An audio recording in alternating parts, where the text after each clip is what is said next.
नमस्कार, सुप्रभात, good morning दोस्तों। कैसे हैं आप लोग? उम्मीद करते हैं हम लोग बहुत ही अच्छे होंगे। कर्मयोगी सिविल सेवा कर्मयोगी सिविल सर्विसेज में आपका हार्दिक स्वागत, अभिनंदन एवं वंदन है दोस्तों।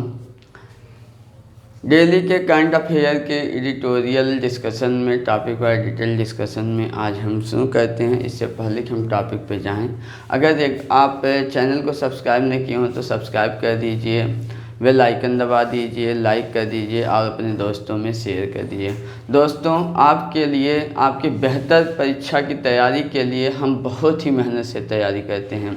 पूरा अलग अलग रिसोर्स से, पीआईबी से, द हिंदू से, इंडियन एक्सप्रेस से, दैनिक जागरण से मैटर उठाते हैं, उसको हिंदी में ट्रांसलेट करते हैं, फिर उसकी पीडीएफ बनाते हैं आपकी सुविधा के लिए, फिर बोर्ड पर भी लिखते हैं दोस्तों, जिससे कि आपको अच्छी से अच्छी तरह समझ में आ जाए, आपको नोट्स न बनाने पड़े, मेहनत न करने पड़े। आपकी मेहनत हम करते हैं, इसलिए आप इस वीडियो को ज़रूर से ज़रूर पूरा देखें, अपने दोस्तों में शेयर करें। इसकी पीडीएफ आप ज़रूर से ज़रूर पढ़ें। इसमें आप जो है डिस्क्रिप्शन बॉक्स में जाकर नीचे क्लिक करके आप दोस्तों इसकी पीडीएफ प्राप्त कर सकते हैं। उस पीडीएफ को आप मेहनत पढ़ाई करिए, रिवाइज करिए, और प्रीलिम्स और मेंस दोनों के पॉइंट ऑफ व्यू से बहुत ही महत्वपूर्ण हैं।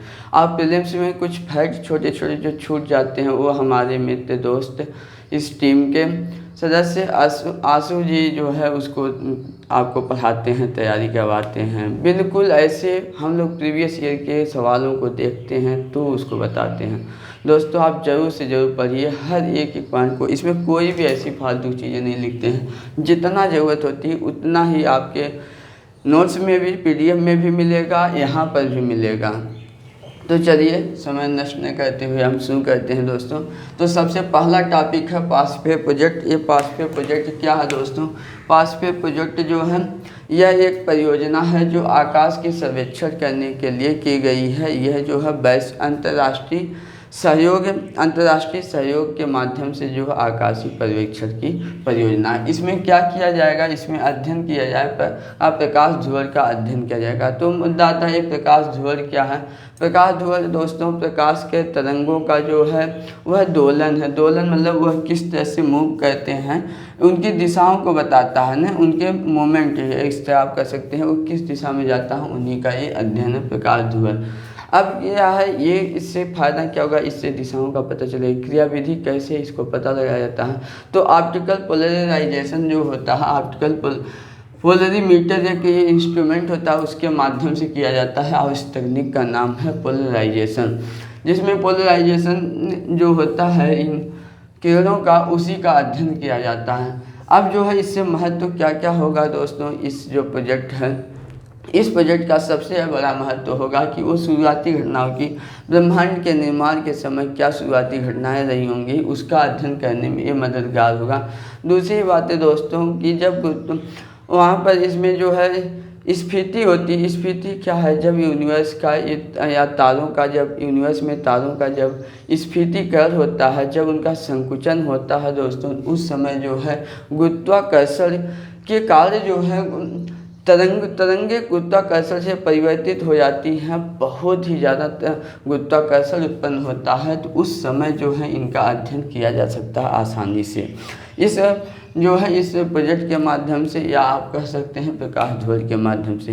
एक महत्व इसमें ये भी है कि जैसे यहाँ से जो टेलीस्कोप होते हैं जिसके माध्यम से इनका अध्ययन किया जाता है, और जो इंस्ट्रूमेंट हैं उसमें जो होते हैं हमारी गैलेक्सी और अन्य गैलेक्सियों में जो धूल कण होते हैं, उन कणों की वजह से जो है अच्छा जो है इमेज नहीं बन पाता है, या अच्छा या इसका अध्ययन नहीं हो पाते हैं। तो ये प्रोजेक्ट है, इसके माध्यम से जो पोलराइजेशन वाला मेथड है, इसके तहत बाधा रहित उन कणों का अध्ययन किया जा सकता है। ये इसका महत्व में आ गया दोस्तों। अगला अगर हम टॉपिक देखें, अगला टॉपिक है मरुस्थलीकरण, भूक्षरण तथा सूखा पर उच्च स्तरीय वार्ता। अभी हाल ही में जो है एक उच्च स्तरीय वार्ता हुआ है जो मरुस्थलीकरण, भूक्षरण तथा सूखा पर हुआ है। इसकी अध्यक्षता प्रधानमंत्री नरेंद्र मोदी की अध्यक्षता में हुआ। यह दोस्तों वर्चुअल समिट थी। और यह समिट क्यों थी, इसका क्या उच्च स्तरीय वार्ता की गई? इसमें जो है जो विश्व वैश्विक देश भूक्षरण और सूखा प्रबंधन और जो है स्थलीकरण को रोकने के संदर्भ में जो कार्य कर रहे हैं उनकी प्रगति की समीक्षा करने के लिए ये जो है वार्ता की गई। यह वर्चुअल वार्ता थी दोस्तों। ये जो है ये UNCCD, ये United nation convention on combat desertification, Hindi में बोलते हैं संयुक्त राष्ट्र मत्स्यीकरण रोकथाम अभिसमय के सहयोग से यह जो है वार्ता संपन्न की गई। अब आते हैं, हम देख लेते हैं कि इसमें क्या बातें हैं। तो ये UNCCD या मत्स्यीकरण रोकथाम अभिसमय क्या है? यह जो है 1994 में गठन किया गया था रियो अर्थ समिट में। 1992 में रियो अर्थ समिट हुआ था और 94 में इसका गठन किया गया था। क्यों किया गया था?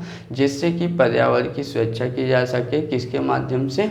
भू संरक्षण के माध्यम से। भूमि का तीव्रता से जो मत्स्यीकरण हो रहा है और भू क्षरण हो रहा है, उनकी उर्वरता समाप्त हो रही, इसी उद्देश्य से इसका गठन किया गया था दोस्तों।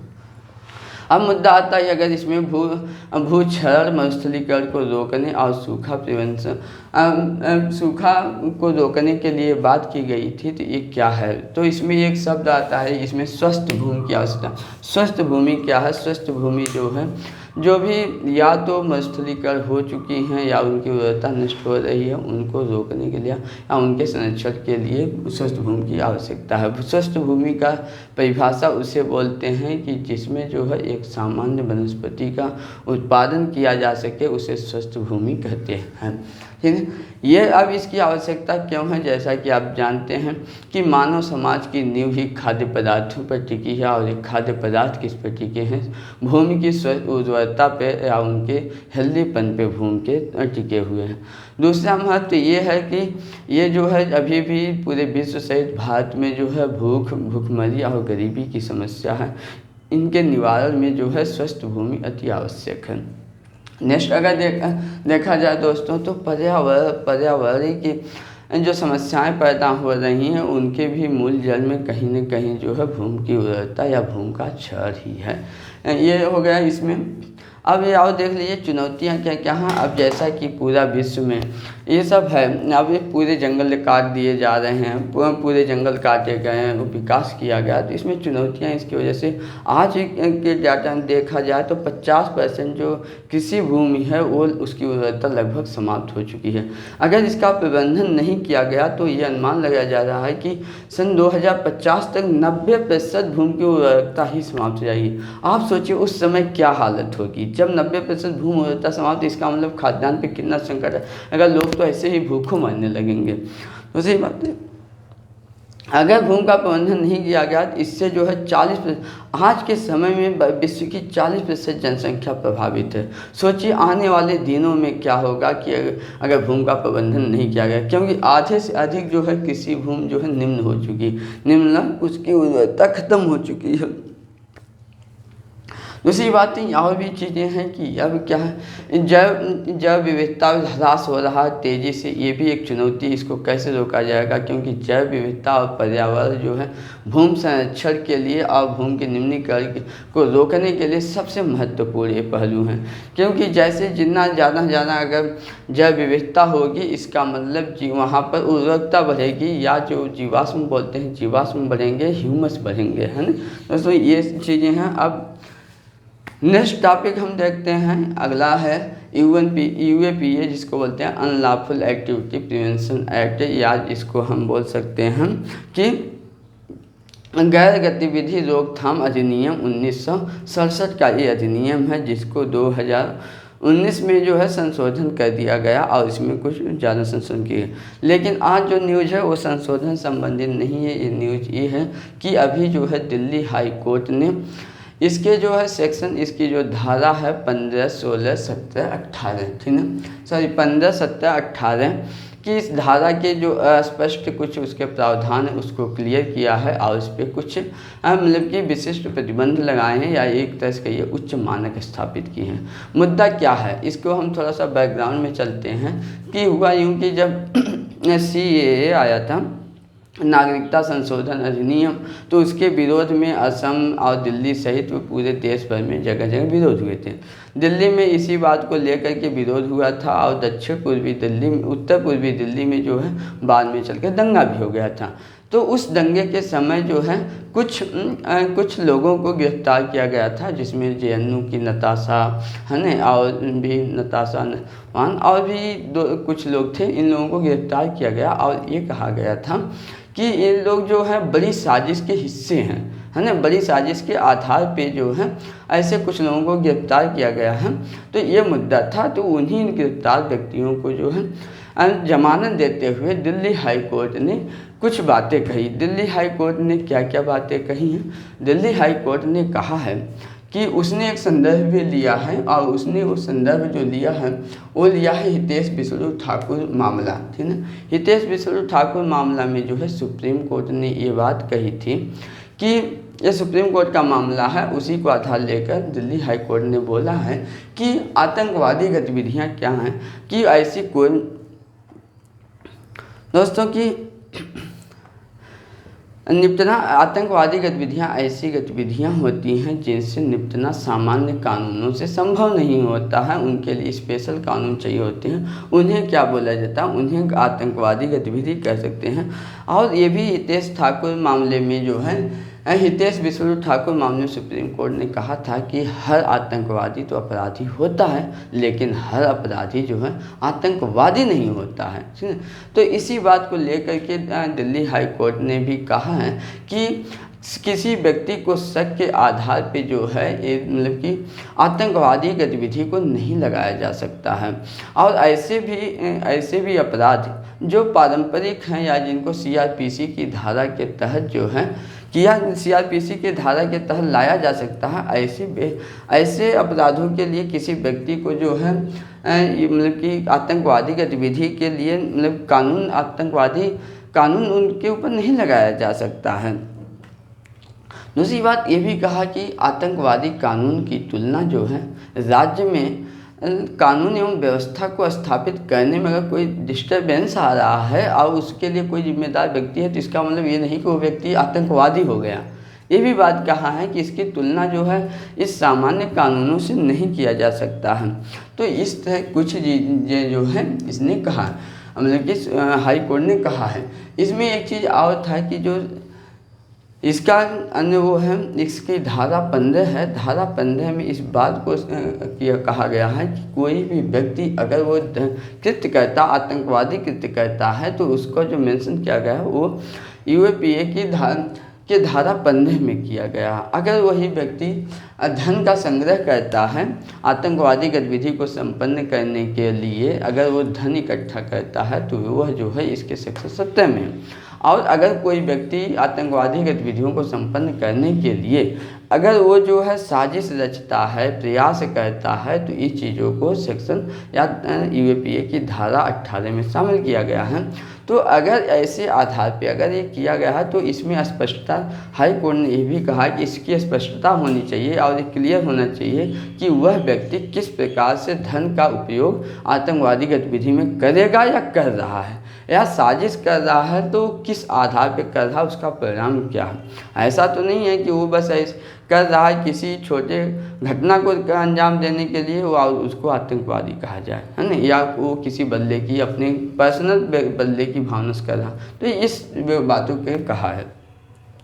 मुद्दा है कि इसका जो है निहितार्थ क्या हुआ। हाई कोर्ट ने बात कहा कि इसका क्या मतलब हो गया। इसका मतलब ये हुआ कि यह कहीं न कहीं हाई कोर्ट ये भी बताना चाह रही है कि सरकार जो है मतलब कि आतंकवादी कानून जो ये 1967 का है, इसको हर व्यक्ति पे आम तरीके से नहीं लागू किया जा सकता। ये भी कहा, इस मानदंडों को स्थापित करते हुए एक तरह से हाई कोर्ट ने क्या कर दिया, एक मानक स्थापित कर दिया कि किन किन आधार पे किसको किसको लगाया जा सकता है। ये भी एक कह दिया। ये चीज़ें और भी सरकार के लिए ये भी संकेत है कि अभी असम में जो है सीए को लेकर जो हुआ था, वहाँ पर बहुत सारे लोगों पर ये जो है इसी के तहत कार्रवाई की गई थी। जम्मू कश्मीर में कुछ ऐसे सर्वर थे, ऐसे मतलब कि वहाँ पर इंटरनेट संचालक थे जो अपने सर्वर का प्रयोग करके जो है कुछ सोशल मीडिया पे एक्टिव थे और उनके खिलाफ भी जो है ये गैर गतिविधि रोकथाम निवारण अधिनियम के तहत कार्रवाई की गई थी। इस तरह जो है और कुछ पत्रकारों पर भी ऐसी कार्रवाई हुई थी, जैसा कि आप जानते होंगे केरल के पत्रकार जो हैं आए थे हाथरस वाले कांड की रिपोर्टिंग करने, तो यूपी में उनके ऊपर भी कार्रवाई इसी अधिनियम के तहत हुई थी ना।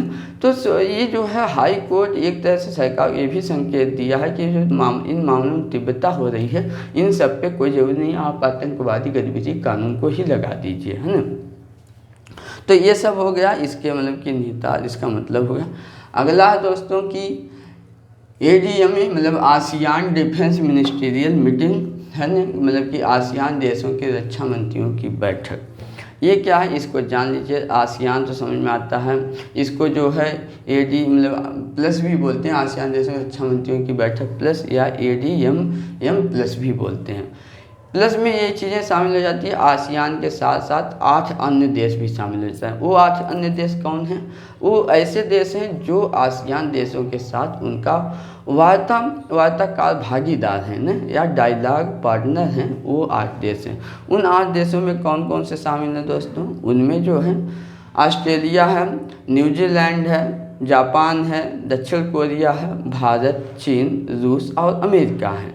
ये 8 देशों के साथ जो है इनके जो रक्षा मंत्रियों की बैठक है उसी को आसियान प्लस भी बोलते हैं।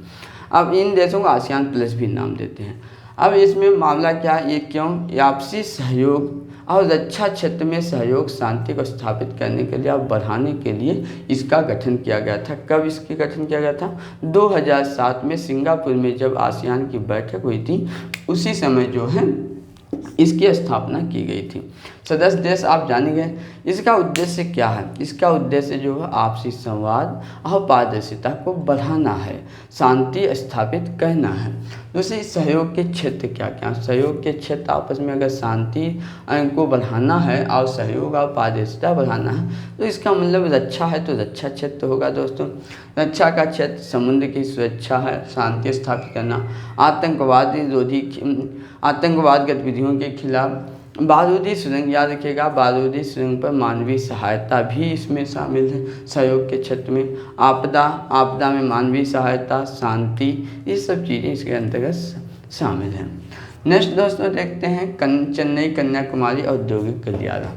अभी जो है ADB bank, Asian development bank जो है उसने जो है इस गलियारे के लिए चेन्नई से कन्याकुमारी के औद्योगिक गलियारा के लिए जो है $484 बिलियन का ऋण जो है सैंक्शन किया, मतलब कि भारत को देने के प्रस्ताव किया, ठीक देगा।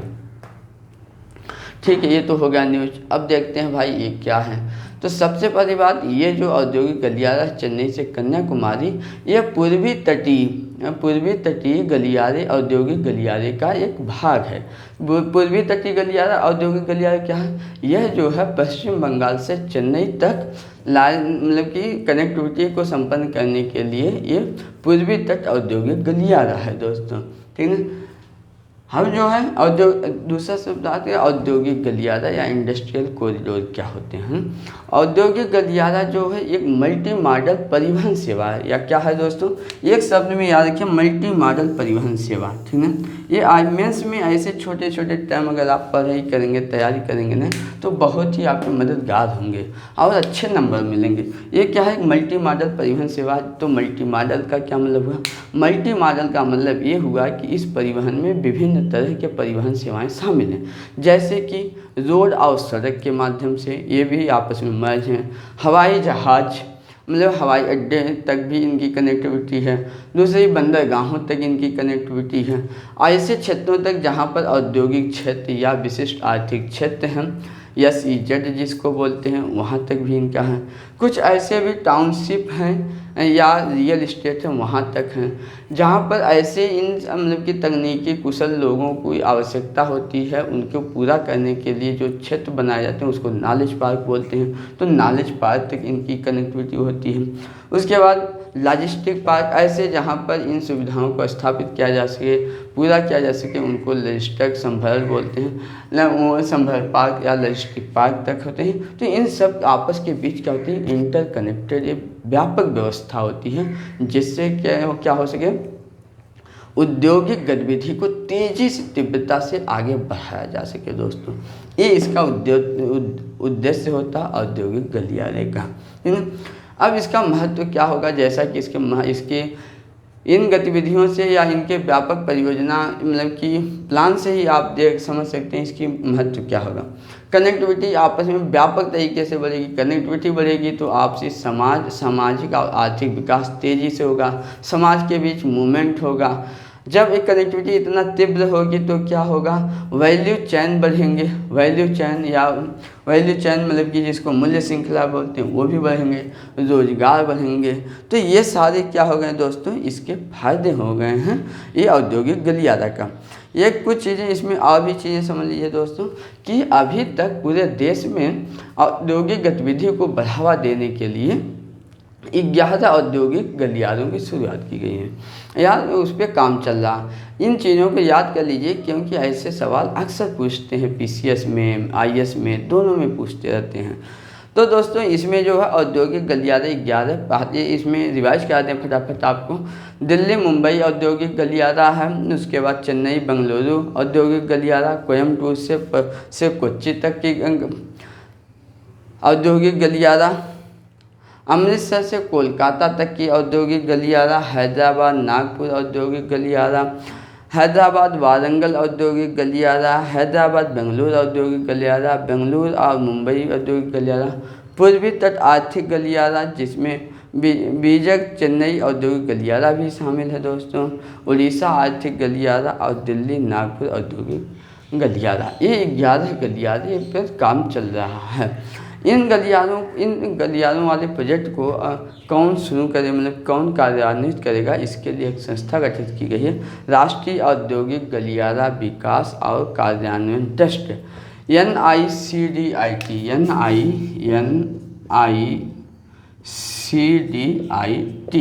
है ना दोस्तों। ये जो संस्था है राष्ट्रीय औद्योगिक गलियारा विकास और कार्यान्वयन ट्रस्ट, इसी के माध्यम से इन गलियारों का विकास किया जाएगा। दोस्तों अब जो है आपको कुछ बातें बता दें कि याद रखिएगा आईएएस में एक सवाल, अब आज का टॉपिक एक कंप्लीट हो गया दोस्तों, लेकिन अब कुछ चीज़ें इसका इम्पोर्टेंस बता दें। जैसे कि आईएएस में हर साल आप देखेंगे उसके प्रीलिम्स में सवाल, तो हर साल जो वैश्विक स्तर पे नए परियोजनाएं, नए प्रोजेक्ट या ऐसे साइंस एक सवाल अवश्य पूछता है। इसको हम थोड़ा सा रिवाइज करें कब कौन सा सवाल पूछा गया, तो आप देखेंगे कि 2018 में एक सवाल पूछा था, वो उसमें ये था कि उसमें था एक मानव का नाम पूछा था, तो उस मानव का और क्या था, इतिहास से संबंधित जो दोस्तों हाँ इतिहास में या जो निजातियों पर खोज किए जा रहे थे उस पे से संबंधित एक सवाल पूछा था। दूसरा सवाल आप देखेंगे दोस्तों ये ब्रेल लिपि से संबंधित जैसा सवाल पूछा था, जबकि वो ब्रेल लिपि नहीं था। कैस्पर केस 9 से संबंधित एक सवाल पूछा था जो बिल्कुल नई तकनीकी थी। उसके बाद आप देखेंगे कि आइंस्टीन के जो है सापेक्षता के सिद्धांत को पूछा सवाल। तो ऐसे आईएएस एक सवाल को पूछता है, इसलिए पहला टॉपिक इस संदर्भ से, इस दृष्टि से आपके लिए महत्वपूर्ण है। दूसरी चीज़ें आप 2015 से उठा के देख लीजिए, उसमें जो है साइट्स के बारे में अच्छा खासा सवाल पूछा था। 2015 के सवालों में साइट से रिलेटेड पूछा था, और उसके बाद WWF से संबंधित सवाल पूछा था, और उसके बाद हर साल फिर 16-17 में आप उठा के देखेंगे तो उसमें एक सवाल पूछा था कि स्मार्ट एग्रीकल्चर क्या था, वो पेरिस एग्रीमेंट से निकल के आया था दोस्तों, तो उसको सवाल एक पूछा था। ऐसे ही 2018 में आप देखेंगे तो 2018 में जलवायु परिवर्तन से संबंधित रिपोर्ट पूछा था। तो ऐसे हर साल एक सवाल आईएएस पूछता है, इसलिए ये वाला टॉपिक महत्वपूर्ण है दोस्तों। दूसरी बात आप देखेंगे कानून अधिनियम, इससे भी एक सवाल अवश्य आईएएस पूछता है। उसमें आप देखेंगे कि इस तरह के सवाल जो पूछा था उस समय एक क्वेश्चन में आया था, मतलब कि 2018 का ये सवाल है, जिसमें सीधे पूछा था कि फ्रॉड के लिए मतलब कि जो रियल इस्टेट में रोकने के लिए कानून लाया गया था उससे संबंधित सवाल पूछा था। फिर जो है सेरोगेसी से में उठाकर एक सवाल पूछ दिया। तो हर साल ये 19 में सेरोगेसी से संबंधित सवाल पूछा था। तो अक्सर एक सवाल जो है इस मतलब अधिनियमों से पूछता है, उसकी विशेषताओं से पूछता है, इसलिए इन बातों को आप पढ़ते चलें। उसके बाद जो है ये जो है मतलब कि आज कोई भी देश और देश से संबंधित जो है उसमें सदस्यों के आधार पे भी एक सवाल IAS में फिक्स से पूछता है।